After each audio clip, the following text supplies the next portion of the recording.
கிறிஸ்துவுக்குள் மிகவும் பிரியமான தெய்வ பிள்ளைகளை, பரலோகமான நிகழ்ச்சியின் மூலம் உங்களை சந்திப்பதில் என் இருதயம் கர்த்தருக்குள் மிகுந்த மகிழ்ச்சி அடைகிறது.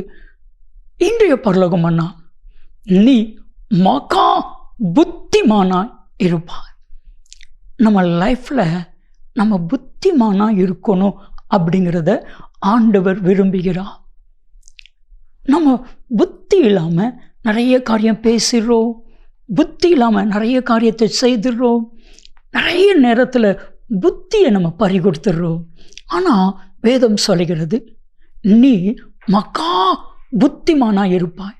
யார் அந்த மகா புத்திமான்? வேதம் சொல்லுது, நீதிமொழிகள் 14:29 வாஸ்து பாருங்க. சாந்தமுள்ளவன் மகா புத்திமான்.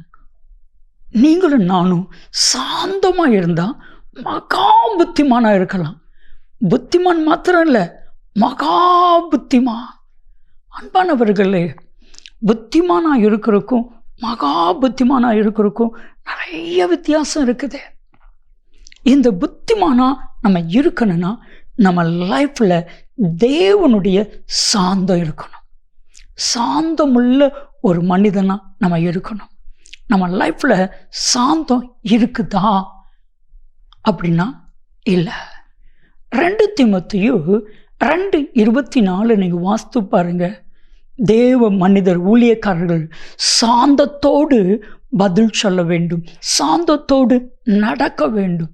இன்னைக்கு நம்ம லைஃப்பை கொஞ்சம் யோசித்து பாருங்க, சாந்தமாக நம்ம இருக்கிறோமா?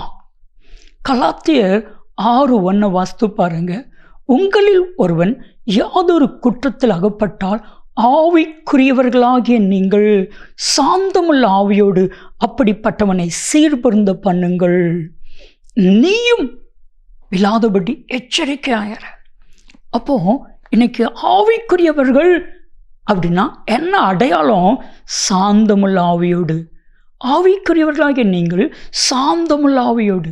இன்னைக்கு ஆவிக்குரியவர்கள் சொல்கிறவங்ககிட்ட சாந்தம் இருக்குதா? எனக்கு இல்லையே. நம்ம லைஃப்பில் சாந்தமாக நம்ம இருந்தால் மகா மகா புத்திமானாக இருப்போம். ஆண்டவர் இன்னைக்கு சாந்தமுள்ள ஒரு அபிஷேகத்தை உங்கள் ஒவ்வொருவருக்கும் கர்த்தர் கொடுப்பா.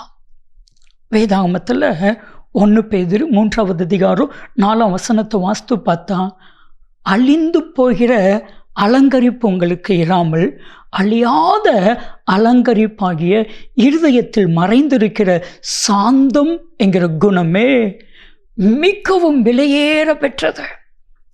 ஒரு மனுஷனுக்குள்ள சாந்தம் இருந்துச்சுன்னா அந்த மனுஷி விலையேற பெற்ற மனுஷனா, விலையேற பெற்ற மனுஷியா மாறிவிடுவார்கள் என்று சொல்லி 1 பேதுரு 3:4 சொல்கிறது. நம்ம லைஃப்பில் சாந்தம் இல்லைன்னா பிரயோஜனமே இல்லை. வேதம் சொல்லுது, நீதிமொழிகள் 15:18 நீங்கள் வாஸ்து பாருங்க.